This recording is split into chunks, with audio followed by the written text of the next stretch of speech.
উধারবন্দ থেকে ধলাই বিদ্রোহী সুর কেন নিমেষেই সমর্পণের সুরে? টিকিট না পেয়ে হুঙ্কার, তারপর আত্মসমর্পণ। এ কি আনুগত্য নাকি গোপন সমঝোতা? আদর্শের মৃত্যু বনাম সুবিধাবাদ। বরাক উপত্যকার রাজনীতিতে কি ভোটাররাই ব্রাত্য? মাটির সন্তান বনাম ব্যক্তিগত সমীকরণ। নেতাদের ভুল বদলে কি জনমানসে আস্থার সংকট?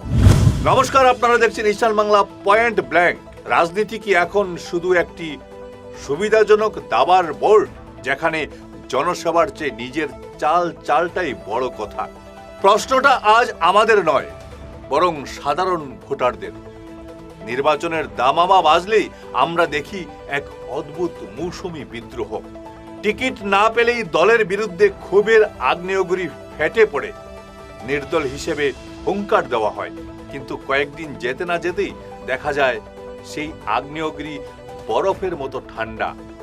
আচমকা সেই বিদ্রোহের সুর মিয়ে শুরু হয়ে যায় সমর্থনের গান। কিন্তু মাঝপথে যে সাধারণ মানুষের বিশ্বাস আর আবেগ নিয়ে এই ভেলকিবাজি চলল, তার দায়ভার কে নেবে? কে নেবে তার দায়ভার? মানুষ কি তবে কেবলই দাবার গুটি, যাদের ইচ্ছে মতো ব্যবহার করা যায়?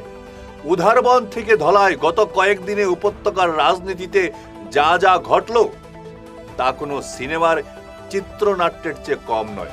উধারবন্দে আমরা দেখলাম একদল নেতা ভূমিপুত্রের দাবিতে সরব হলেন। বিজেপি টিকিট না দেওয়ায় প্রকাশ্যে বিদ্রোহ ঘোষণা করলেন স্বঘোষিত হিন্দুত্ববাদী নেতা মিঠুন নাথ। নির্দল প্রার্থী হিসাবে মনোনয়নপত্র জমা দিলেন তিনি, কিন্তু রহস্যজনকভাবে মাত্র কয়েকদিন পরেই সেই বিদ্রোহের অবসান ঘটে। একই চিত্রনাট্য মঞ্চস্থ হলো ধলাইও। সেখানেও টিকিট না পেয়ে খুব উগরে দিয়েছিলেন বিধায়ক নিহার রঞ্জন দাস। অভিযোগের আঙুল তুলেছিলেন খোদ সাংসদ পরিমল শুক্লবৈদ্যের দিকে। কিন্তু সেই ক্ষোভ কি শুধু সাময়িক অভিমান ছিল, নাকি এর পেছনে কাজ করেছে অন্য কোনো শক্তিশালী সমীকরণ?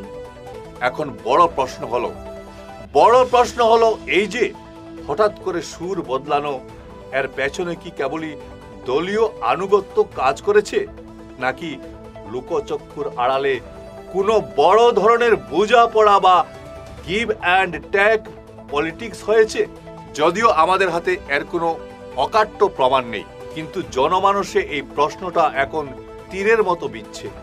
আপনারা যখন হিন্দুত্ব বা মাটির সন্তান হওয়ার দোহাই দিয়ে ময়দানে নামেন, তখন সাধারণ মানুষ আবেগতাড়িত হন।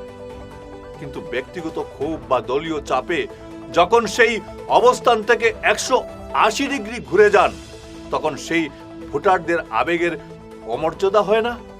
আদর্শের চেয়ে কি তবে ব্যক্তিগত সমঝোতা অনেক বেশি শক্তিশালী হয়ে দাঁড়ালো? জনগণের আবেগ নিয়ে এই সাপ লুডু খেলা আর কতদিন চলবে? আমরা আজ কোনো সিদ্ধান্তে আসছি না, কারণ আসল বিচারক হলেন আপনারা। আপনাদের কাছে আমাদের 3টি সোজাসুজি প্রশ্ন। টিকিট না পেয়ে বিদ্রোহ এবং পরে রহস্যজনকভাবে সরে দাঁড়ানো, একে আপনারা কি বলবেন? রাজনৈতিক শিষ্টাচার নাকি সুবিধাবাদ? নেতাদের এই ধরনের আচমকা ভুল বদল কি সাধারণ ভোটারদের আস্থার সংকট তৈরি করছে না? উধারবন্দ ধলাইয়ের এই ঘটনার প্রভাব কি আগামী নির্বাচনে পড়বে? আপনারা আমাদের কমেন্ট বক্সে আপনাদের যুক্তিপূর্ণ মতামত জানান। আপনারাই ঠিক করবেন, রাজনীতি কি আদর্শের পথ নাকি শুধু দফা রফার মঞ্চ? ভালো থাকুন, সুস্থ থাকুন, নমস্কার।